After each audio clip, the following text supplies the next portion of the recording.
हमारे माननीय मुख्यमंत्री को अचानक से ये खुमार आया कि अब इन्हें प्रधानमंत्री बनना है। तो ये देश में सबसे निचले पायदान में से एक है जो बिहार में शिक्षा पर खर्च हो रहा है। अभ्यर्थी आंदोलन करते रहे, सरकार उन पर लाठियां चलवाती रही और हमारे मुख्यमंत्री कान में तेल डाल करके सोते रहे। बिहार की शिक्षा व्यवस्था नीचे से लेकर के ऊपर तक सड़ी हुई शिक्षा व्यवस्था है।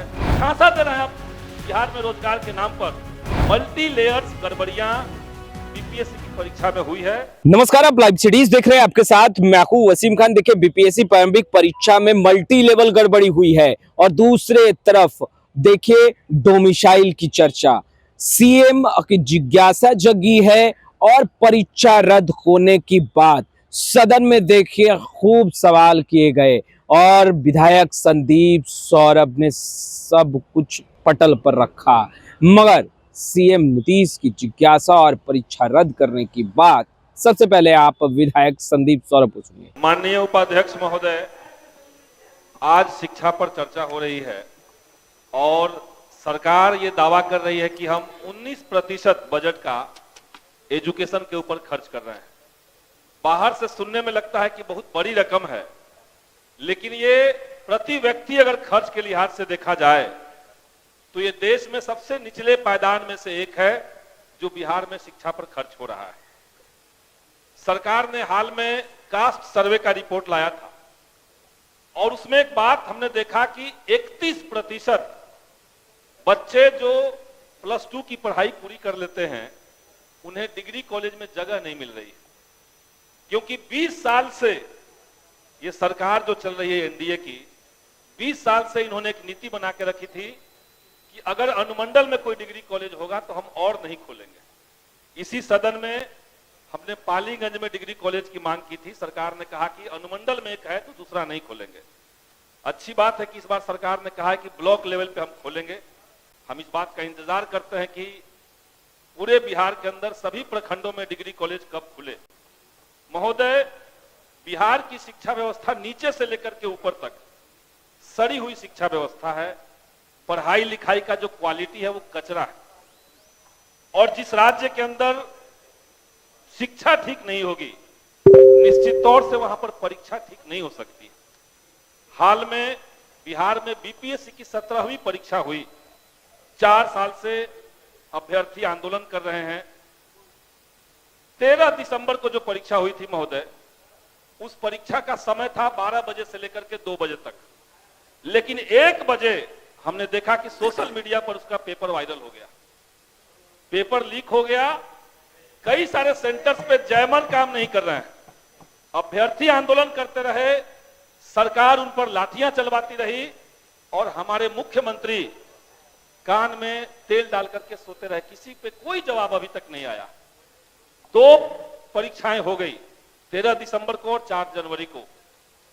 2 परीक्षाओं में कॉमन रिजल्ट, जब आयोग ये कह रहा है कि हम नॉर्मलाइजेशन नहीं करेंगे, तो कॉमन रिजल्ट आखिर किस मेथड से दिया गया ये आज तक किसी को पता नहीं चला। हम लोग को नहीं बताया गया कैसे आपने कॉमन रिजल्ट दे दिया।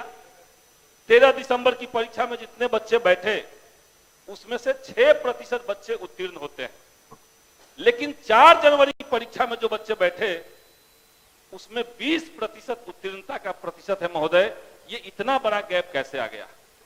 यानी शुरुआत से लेकर के अंत तक मल्टी लेयर्स गड़बड़ियां बीपीएससी की परीक्षा में हुई है और इसलिए हम सरकार से कहेंगे कि उस परीक्षा को रद्द करके आप री एग्जाम कराइए।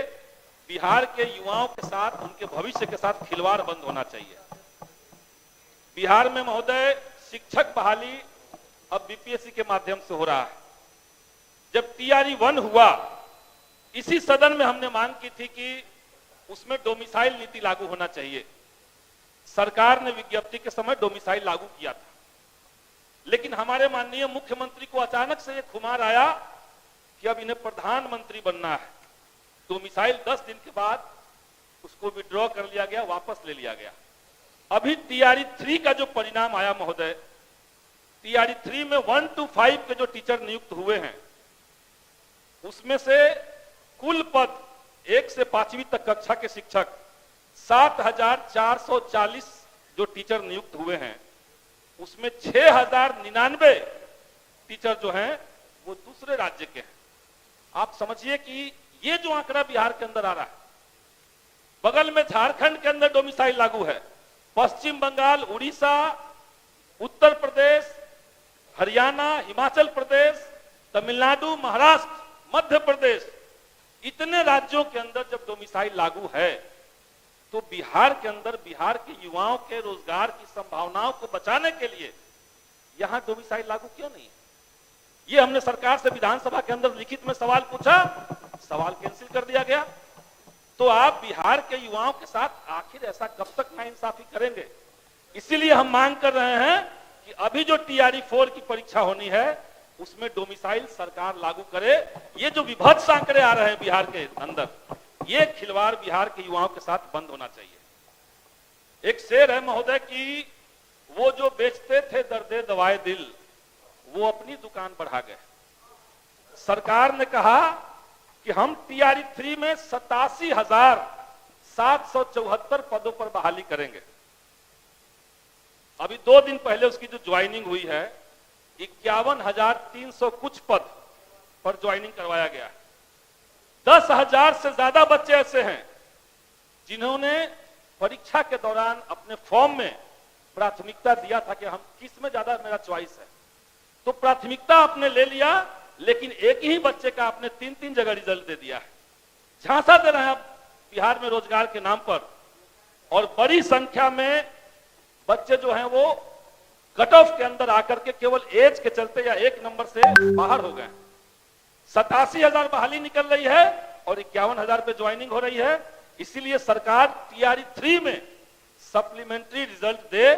बीपीएससी ने लेटर जारी करके कहा है कि अगर शिक्षा विभाग उन्हें कहता है कि सप्लीमेंट्री रिजल्ट इतना दिया जा सकता है तो हम देने के लिए तैयार हैं।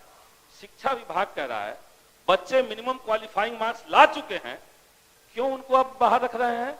तो सरकार टीआरई 3 में बच्चों के साथ न्याय करे। लाइब्रेरियन की बहाली महोदय, शिक्षा की बात हो रही है और लाइब्रेरियन की बात कभी नहीं हो रही है। 2008 के बाद से 2025 चल रहा है, 2500 बार सरकार ने कहा कि हम उसके लिए नियमावली बना रहे हैं, विज्ञप्ति आने जा रहा है, हम कुछ तरीका निकाल रहे हैं, और उतने साल से लाइब्रेरियन की बहाली महोदय नहीं हुई है। बिहार के अंदर लाइब्रेरियन की बहाली, भ्रष्टाचार बिहार के विश्वविद्यालयों का बड़ा प्रमुख सवाल है महोदय। पाटलिपुत्र विश्वविद्यालय, यहां पे बिहार यूनिवर्सिटी एक्ट 1976 उसके एक्ट का उल्लंघन करते हुए कई जगह पे प्रिंसिपल की नियुक्ति गलत तरीके से की गई है। Maltidhari college Naubatpur, Ramkrishna Dwarika college Patna, BD college Patna, सरकार का एक्ट कहता है कि उसी कॉलेज का जो सीनियर एसोसिएट प्रोफेसर होंगे, अगर यूजी की पढ़ाई हो रही है तो सीनियर एसोसिएट प्रोफेसर वहां के प्रभारी प्रिंसिपल बन सकते हैं। लेकिन पैसा के खेल से एक ही कॉलेज से निकाल करके पैसा तसीलते हुए सारे कॉलेज में इस तरह के प्रिंसिपल बना दिए गए हैं, और गलत प्रिंसिपल एक बार बन जा रहे हैं। गलत व्यक्ति को अगर आप प्रिंसिपल बना देते हैं तो उस कॉलेज में लूटपाट शुरू हो जा रही है। अभी बिहार के अंदर बाकी विश्वविद्यालयों में ठीक हो चुका है, लेकिन पाटलिपुत्र विश्वविद्यालय में बड़े पैमाने पर इस तरह की धांधली हो रही है महोदय। टीचर का ट्रांसफर का एक महत्वपूर्ण सवाल इस सदन में चर्चा हुआ था।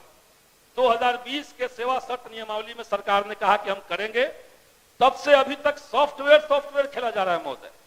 कम से कम महिलाओं को और दिव्यांग टीचरों को आप तत्काल गृह जिला में उनके चॉइस के अनुसार, ताकि वो अच्छे से पढ़ाई कर सके, आप ट्रांसफर करवाइए। बिहार के अंदर महोदय अभी सरकार ने कहा कि हम सारे प्रखंडों के अंदर डिग्री कॉलेज खोलेंगे। आपके पास पहले से टीचर कम है, कॉलेज के अंदर 40% फैकल्टी के पोस्ट खाली पड़े हुए हैं। ये बहाली हो जाएगी इसके बावजूद कि हम बात कर रहे हैं। आपके पास पहले से पोस्ट खाली है, आप डिग्री कॉलेज खोलने की भी बात कर रहे हैं। तो जो गेस्ट टीचर हैं जिनका अपॉइंटमेंट यूजीसी रेगुलेशन के मुताबिक हुआ, रोस्टर का पालन करते हुए हुआ, बिहार सरकार ने 1984 में उनको परमानेंट भी किया था, बगल में उड़ीसा ने किया, हिमाचल प्रदेश ने किया। तो बिहार के अंदर अभी जो गेस्ट फैकल्टी हैं, उन जो 5 से 6-7 साल 8 साल से लगातार काम कर रहे हैं, शैक्षणिक और गैर शैक्षणिक काम कर रहे हैं, उनको सरकार परमानेंट करने का व्यवस्था करे, ये हम सरकार से महोदय माननीय कहना सदस्य, चाहेंगे। अब आपका समय हो गया है। बस एक बात और कहेंगे महोदय कि इसी सदन के अंदर हमने एक बार और मुद्दा उठाया था। बिहार के स्कूलों के अंदर सरकार ने आउटसोर्सिंग एजेंसी का एक मेथड बनाया था। माननीय मुख्यमंत्री महोदय के बहुत दुलरुआ आईएएस थे के पाठक जी, बगैर टेंडर के महोदय पूरे जिले में एक एक कंपनी को अलॉट कर दिया गया। सारे पोस्ट को अपॉइंटमेंट के लिए भी, सर्विसिंग के लिए भी, सप्लाई के लिए भी कंपनी दे दिया गया महोदय। अब उस तरीके से जो बहाल लोग हो गए, अचानक से हम देख रहे हैं कि उनको निकाला जा रहा है। अगर उनको निकाल रहे हैं इस आधार पर कि उनकी बहाली गलत हुई है, तो जो व्यक्ति ने बहाल किया उस पर कार्रवाई क्यों नहीं हो रही है, ये हम सरकार से महोदय पूछना अब चाहेंगे। आप अपना आसन ग्रहण करें। महोदय, आउटसोर्सिंग एजेंसी के बारे में एक बात माननीय सदस्य श्री प्रफुल्ल कुमार मांझी। महोदय, एक मिनट मेरा बचा हुआ है महोदय। एक बात और कहेंगे कि यह आउटसोर्सिंग एजेंसियों का जो मकरजाल है महोदय, बेल्ट्रॉन ने सरकार को एक चिट्ठी दिया था सामान्य पर। तो आपने सुना विधायक संदीप सौरभ को। देखिए बीपीएससी प्रारंभिक परीक्षा को लेकर के स्पष्ट रूप से कहते नजर आ रहे हैं कि मल्टी लेवल गड़बड़ी हुई है। देखिए परीक्षा रद्द करने की बात कर रहे हैं और दूसरे तरफ री एग्जाम की बात कर रहे हैं।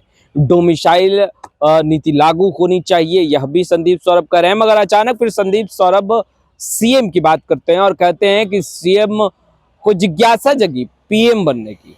और देखिए बीपीएससी अभ्यर्थी लगातार अपनी मांगों को लेकर के गर्दनी बाग में धरने पर बैठे हैं। लगातार सड़क पर भी उतरते रहे, तस्वीरें हम अपडेट लगातार कर रहे हैं आपको। मगर अब सदन के अंदर बीपीएससी प्रारंभिक परीक्षा को लेकर के विपक्ष पुरजोर तरीके से सवाल उठाता दिख रहा है। मगर एक प्रश्न फिर भी, क्या एग्जाम होगा और परीक्षा रद्द करने की मांग विपक्ष कर रहा है, तो क्या परीक्षा रद्द होगी? खैर, इस वीडियो में इतना ही। आपका बहुत बहुत शुक्रिया।